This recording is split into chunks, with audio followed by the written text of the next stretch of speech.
J'étais un bébé chrétien qui venait juste de rencontrer Dieu. J'étais trop influençable encore. Donc imagine-moi amoureuse, puis elle essayait d'avoir une relation avec un homme, puis en même temps avec Dieu. Quand je viens juste de rencontrer Dieu, j'allais focuser sur l'homme. Honnêtement, je suis honnête, j'allais focuser sur l'homme.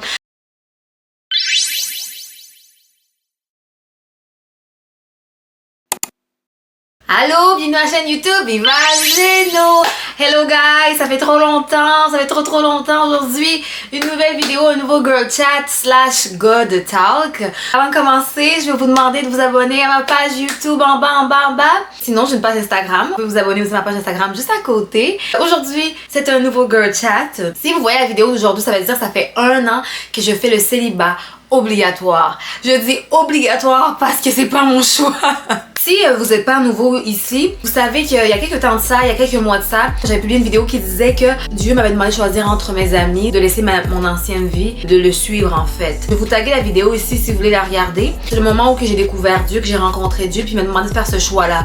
Mais dans cette vidéo, ce que j'ai pas dit aussi, c'est que en plus de me demander de choisir entre mes amis ou lui, il m'avait demandé aussi de prendre 1 an où que je sors avec personne, que je fréquente aucun homme, je touche pas à aucun homme, j'éloigne les hommes de ma vie pendant un moment. Si vous n'êtes pas croyant, là, ça va vous sembler vraiment bizarre d'entendre ça, de dire ah, ok, Dieu t'a dit d'être célibataire pendant 1 an, Dieu t'a demandé ça. Si vous n'êtes pas croyant, ça fait pas de sens, mais si vous êtes croyant, vous voyez exactement ce que je veux dire. Quand t'es connecté à Dieu comme ça, Dieu te parle. Des fois, il demande de faire des choix comme ça difficiles que t'as pas envie de faire, mais que tu le fais parce que tu sais que si tu le fais pas, la façon de faire les choses va pas fonctionner en fait. Quand Dieu m'a demandé de faire ça, j'ai pas résisté, j'en avais vraiment besoin, je pense. Pourquoi j'ai pas résisté honnêtement? Parce que j'avais jamais été célibataire en fait toute ma vie de jeune adulte. Depuis l'âge de 20 ans à 25 ans, j'étais en couple. Puis en plus de ça, 6 mois après la séparation, j'ai commencé à fréquenter une nouvelle personne. Donc j'ai pas pris assez de pause pour moi-même. J'ai jamais connu c'est quoi être moi tout seul dans ma jeunesse, dans ma vingtaine. Donc c'est pour ça que j'ai pas résisté en fait. Maintenant que on est rendu 1 an plus tard, maintenant ça fait du sens. Dieu savait exactement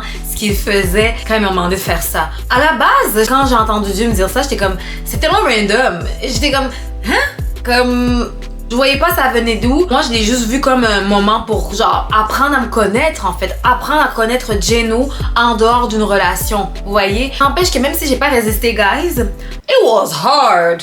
It was hard. It was hard. It was hard. Ça a été dur.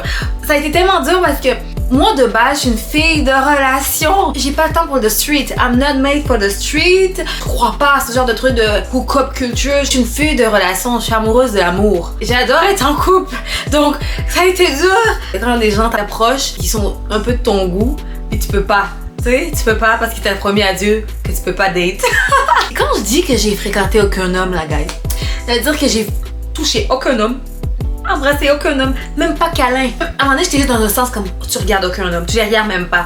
Si je vois un gars cute, j'étais juste comme, j'étais littéralement that's it. Je voulais même pas que mon cerveau aille vite dans ces choses-là. J'étais vraiment disciplinée par rapport à ça. J'étais disciplinée jusqu'au moment de l'ovulation.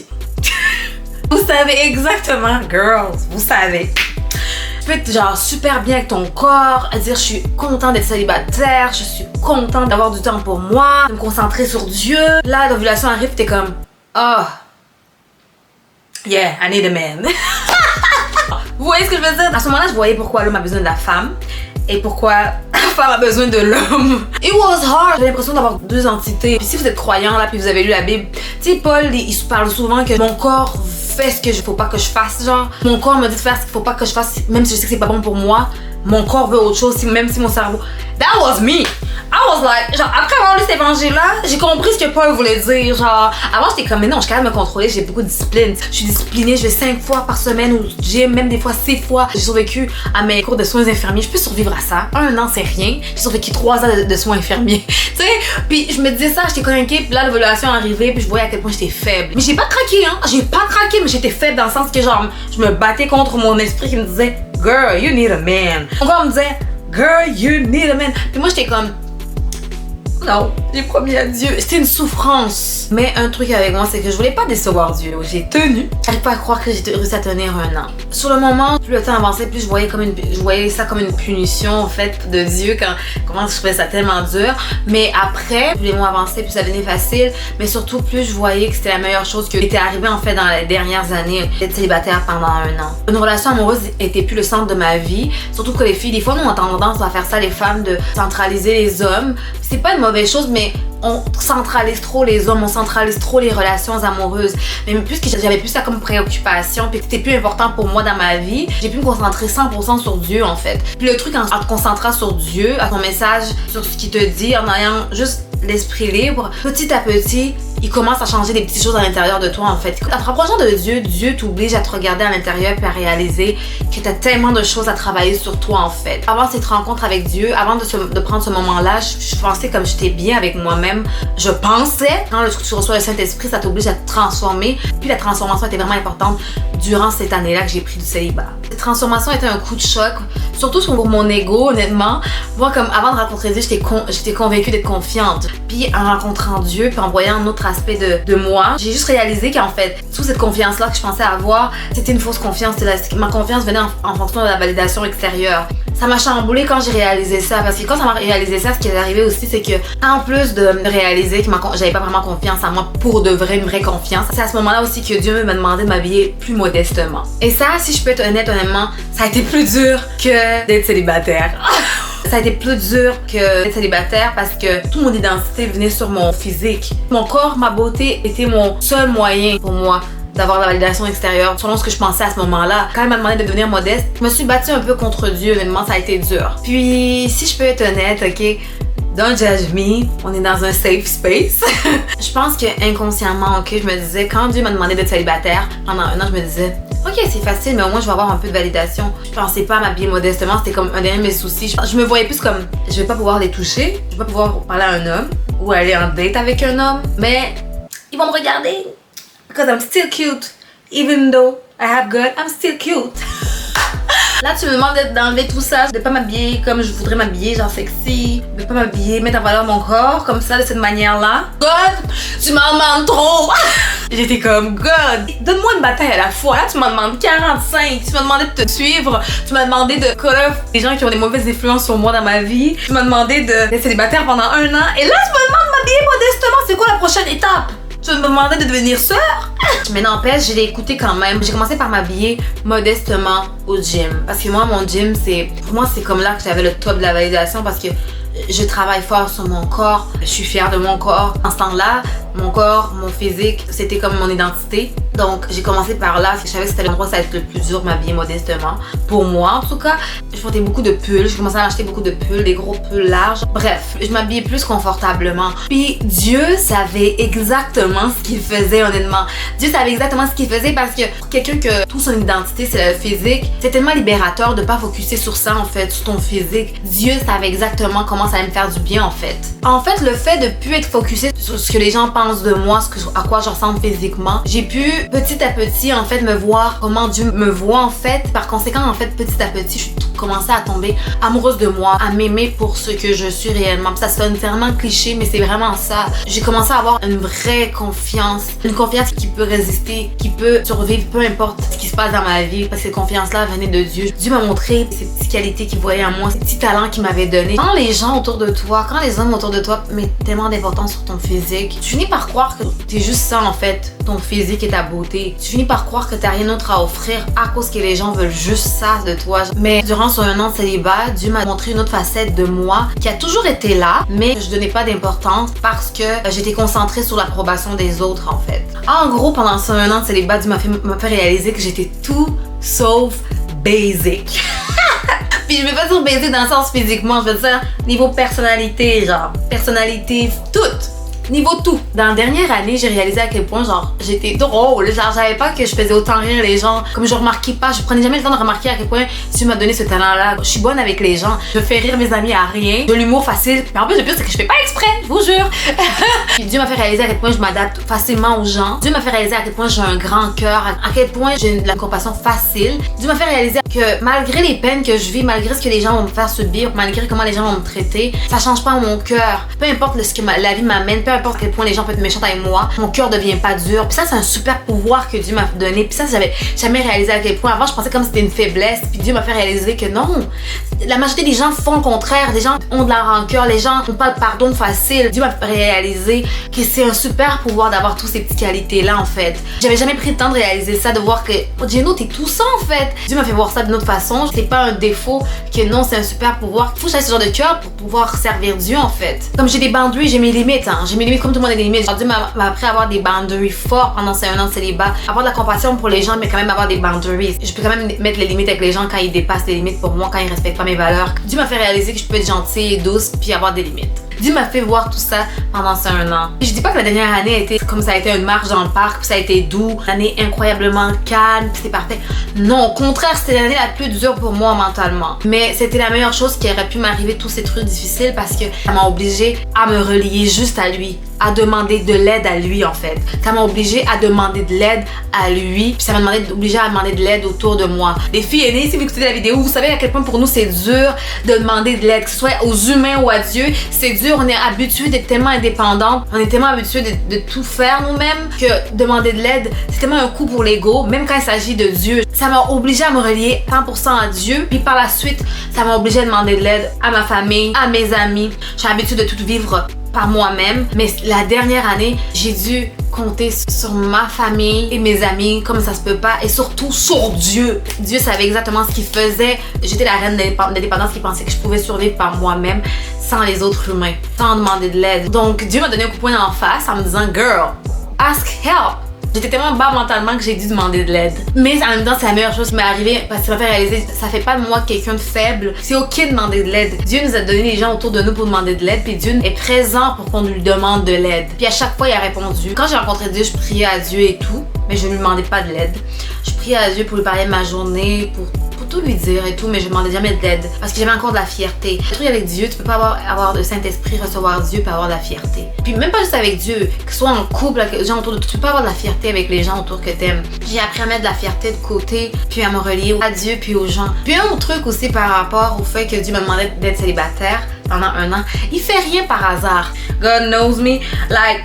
Quand je suis en couple, je sais pas si c'est le genre de fille là, avant de rencontrer Dieu, moi je suis le genre de fille que quand je suis en couple, là, tout mon monde est mon couple. Toute mon identité, c'est mon couple. Je peux pas me concentrer sur rien d'autre à part mon homme. Avant, j'étais vraiment comme ça. Genre, I'm so in love que je veux rien faire d'autre à part être près de cette personne-là. Avant de rencontrer Dieu, parce que j'étais comme, toute mon identité, c'était être en couple. Dieu savait exactement que je pouvais pas faire les deux en même temps à ce moment-là, parce que j'étais une bébé chrétien, littéralement. J'étais un bébé chrétien qui venait juste de rencontrer Dieu. J'étais trop influençable encore. Donc imagine-moi amoureuse, puis elle essayait d'avoir une relation avec un homme, puis en même temps avec Dieu. Quand je viens juste de rencontrer Dieu, j'allais focuser sur l'homme. Honnêtement, je suis honnête, j'allais focuser sur l'homme. Donc Dieu savait exactement qu'il pouvait pas me laisser date pendant que j'essaie d'avoir une relation avec Dieu. J'allais le ditch. J'allais genre faire Dieu, genre I'm so in love, like ma man. Dieu savait exactement qu'il fallait que je sois concentrée sur lui et rien d'autre. Pas d'homme dans ma vie. C'est vraiment cette fille-là qui disparaissait quand j'étais en amour. J'étais collée à mon homme. Il savait qu'il fallait qu'il m'isole parce que si je voyais un fan man, I would be out de l'isolation. Puis en plus, ce qui est triste, c'est que tout le long de ce 1 an, j'ai réalisé à quel point que je me connaissais vraiment pas. Les 5 dernières années qui précédaient, j'ai été en couple tout le temps. Mon identité était mon couple, moi et mon partenaire. J'ai réalisé que des petits trucs aussi banals que genre ma couleur préférée, je savais pas tout ça. Je savais pas c'était quoi mes préférés. Je savais pas c'était quoi en dehors de mon couple. C'est quoi que j'aimais. En réalisant que je me connaissais pas, je me suis mis à essayer plein de choses que je faisais quand j'étais en couple, mais seule à cette fois-ci. J'ai essayé plein d'activités que je faisais en couple, mais seule. Pour voir si j'aimais ça. Vraiment, où j'aimais ça parce que j'étais en couple. Si j'aimais ça parce que mon partenaire aimait ça, tu sais. Je me suis mis à faire plein d'activités comme ça. Puis j'ai réalisé que la majorité des activités, j'aimais juste les faire parce que j'étais en couple. Which is sad. J'ai réalisé qu'il y a plein de trucs que genre j'aimais juste faire parce que mon partenaire était là. Mais si je les faisais tout seul, I didn't like it. Puis par la suite, je me suis mis à essayer plein d'activités comme que j'ai toujours voulu essayer, mais que j'avais jamais essayé par moi-même parce que j'avais pas le temps, j'étais focusée sur mon couple. J'ai essayé plein de trucs. J'ai réalisé que j'aimais vraiment cuisiner. J'aimais vraiment cuisiner pour ma famille, pour mes amis. J'ai pris des cours de maquillage, comme vous voyez ici, I'm looking cute et tout, mais avant, moi j'étais la reine de la fille qui se maquillait pas. J'étais comme mascara pour aller clubber. J'ai appris à me maquiller et j'ai enfin découvert aussi ma couleur préférée. Qui parenthèse, ma couleur préférée c'est comme lilas, lavande, rose, genre rose Barbie. Tu vois, toutes ces couleurs-là, là, comme j'ai réalisé que c'était mes couleurs préférées. Ça va trop bien avec mon teint. Puis, I know, je vous entends déjà dire genre, c'est tellement cliché le rose, une fille qui aime le rose. Ouais, et alors, ok, ça me va bien. Si on parle de rose puis de Barbie, genre j'ai réalisé que j'étais plus girly que je pensais. Moi j'étais convaincue que j'étais une tomboy. J'ai réalisé que je suis plus girly que je pensais. Puis réaliser ça quand toute ta vie t'as pensé que t'étais tomboy. I was shook. I was like, finalement, tantôt je disais que je suis pas une basic bitch. I'm a basic bitch. Je suis basic dans le sens comme une caricature d'une fille typique. J'aime mon make-up, j'adore mon gloss. J'ai découvert le skincare. J'ai eu une phase que je me faisais les ongles. J'adore me faire les ongles, j'adore le massage. Moi, j'étais convaincue que j'étais pas ce genre de fille-là. Puis pendant ce 1 an, j'ai découvert que j'étais girly as hell. Mon point que, bref, en découvrant Dieu, là, je me suis découverte. Ok? C'est la meilleure chose qui m'est arrivée, guys. Pendant ce 1 an aussi, là, j'ai découvert que j'étais responsable de beaucoup de mes peines. Avant, j'avais le victim mindset, dans le sens que je pensais que la vie m'arrivait, que les choses m'arrivaient par hasard, puis que j'étais juste malchanceux. Puis j'ai réalisé qu'en fait, beaucoup de choses, j'étais responsable de beaucoup de mes peines puis de mes douleurs parce que je faisais les mauvais choix en fait. Quand t'es victime mindset, c'est comme oh mon dieu, genre telle personne m'a fait du mal, puis en prenant du recul, t'es comme ouais, mais cette personne-là t'a montré 45 fois que c'est pas une bonne personne pour toi, puis t'es resté ami avec, tu sais, ou que t'avais plein de red flags par rapport à des gens, mais t'as continué à traîner avec ces gens-là, ou t'as décidé de prendre une mauvaise décision par rapport à une situation par manque de courage, ben tu te finis avec des conséquences graves ou des conséquences qui te font de la peine. Mais à la base, Dieu t'a dit 45 fois que c'était pas la bonne décision à prendre ou la bonne personne à suivre, etc. Puis t'as quand même décidé de pas écouter Dieu. Au final, c'est ta faute à toi, tu sais. Fait que j'ai réalisé qu'une partie de ma vie, beaucoup de choses m'étaient arrivées parce que j'ai pas eu le courage de prendre des bonnes décisions pour moi. Quand je dis que c'était un coup de poing en face, Dieu, quand il te transforme, mais il te transforme, oui, positivement, mais aussi, c'est des genres de coups de poing qu'il te donne en face en disant « Girl, t'es responsable de ta vie, t'as plus de contrôle sur ta vie, puis en plus, tu réalises que Dieu te donne plusieurs fois des signaux, il te dit clairement non, non, non, va pas là, non, non, non, fais pas ça, non, non, non, choisis pas ça, puis tu fais tout le contraire, puis après tu pleures comme si c'était la vie qui t'est arrivée quand c'est en fait, c'était plein de red flags, plein d'alertes, qu'il fallait pas que tu prennes ces décisions-là, puis tu l'as pris quand même. Donc j'ai réalisé que j'étais la cause de mes problèmes. Quand j'ai réalisé ça aussi, j'ai réalisé que Dieu est là tout le long. Je suis une bonne intuition par rapport aux gens, par rapport à des situations. Puis chaque fois, il m'envoyait des alarmes, je faisais des cauchemars par rapport à des situations. Ça, c'était Dieu qui essayait de me dire, même avant de connaître Dieu, c'était Dieu qui essayait de me dire, va pas là, fais pas ça. Puis j'ai jamais écouté. Je me suis rendu compte comme Dieu, t'étais là tout ce temps-là. Même quand je t'avais pas encore choisi, tu m'avais déjà choisi. C'était incroyable de réaliser ça comme tu voulais mon bien même quand je voulais pas mon bien. Tu voulais mon bien même quand j'étais pas de ton côté. Tu sais? God is so good. Que ce soit l'homme ou la femme, je pense que tout le monde devrait prendre 1 an ou 2 ans de célibat. Même pas pour les raisons religieuses, juste pour apprendre à se connaître en dehors d'une relation. Juste voir c'est quoi qui arrive dans ta vie quand tu descends entre les relations amoureuses de ta vie. Ça permet de découvrir en fait qui t'es en dehors d'une relation, mais ça te permet de focusser sur les trucs que tu dois travailler sur toi en fait, tes petits trucs qui te dérangent. Ça te permet de voir que t'as plus de trauma, de choses à travailler sur toi en fait. Parce que des fois quand t'es concentré sur les relations puis tout sauf sur toi, tu penses que le problème c'est les autres et non toi en fait. Puis tu réalises que tu as plus de contrôle sur tes situations de vie. Puis en prenant son 1 an de célibat, en fait, ça va pouvoir découvrir comme oh mon dieu, je peux améliorer tellement de choses sur moi. En plus, ce qui est bien, c'est quand en prenant son 1 an de célibat ou 1 an ou 2 célibats, ça te permet de devenir une meilleure personne pour ton futur partenaire justement parce que tu prends le temps de focusser sur ces petites choses qui pourraient gâcher ta relation si tu n'avais pas pris le temps de travailler là-dessus en fait. Vous voyez? Donc je pense que ce soit dans mi-vingtaine ou dans trentaine même dans quarantaine, faut prendre ce 1 ou 2 ans de célibat pour apprendre à fouiller à l'intérieur de toi, voir pourquoi ma vie se passe comme ça, pourquoi je réagis à certaines réactions comme ça, pourquoi je réagis mal. Prendre ce an de célibat te fait réaliser comme ok, j'ai tellement de choses à travailler sur moi puis ces choses-là sont modifiables en fait. C'est un an de célibat que j'ai eu va me permettre de devenir une meilleure épouse pour mon futur partenaire. Avoir une relation sincère et intime et profonde avec Dieu va me permettre d'avoir une meilleure relation avec mon futur époux en fait, mon futur mari. Il fallait que j'aille ce 1 an de célibat. Dieu savait exactement ce qu'il faisait. Je suis vraiment contente d'avoir pris ce 1 an de célibat. But I'm ready. I'm ready for the street. I'm over it. Genre, je dis tout ça et tout. but I'm ready. J'ai hâte de date, je suis excitée de date. Ce qui m'inquiète le plus, c'est que genre, je suis habituée à passer beaucoup de temps tout seul, je sais plus c'est quoi fréquenter un homme, je sais plus c'est quoi flirter. Je sais plus du tout comment flirter. Genre, je sais même pas si c'est encore dans mon système. But I'm ready, God, I did it, I'm done. Tellement excitée de commencer à juste dress up pour aller dans les dates. I'm so ready! Je suis prête à embarquer sur le marché. Je suis trop excitée! Mais cette fois-ci, ça va être vraiment différent parce que j'ai Dieu de mon côté. Quand il va me dire non, je vais écouter. Quand il va me dire ce gars-là, il est pas bon pour toi. Next! Je passe vite quand je vois le red flag. Next! But I'm still excited parce que je sais que ça va mieux se passer parce que j'ai Dieu puis j'ai mes convictions sont là, mes valeurs sont encore plus importantes. Si quelqu'un ne répond pas à mes critères, je vais passer au suivant très rapidement.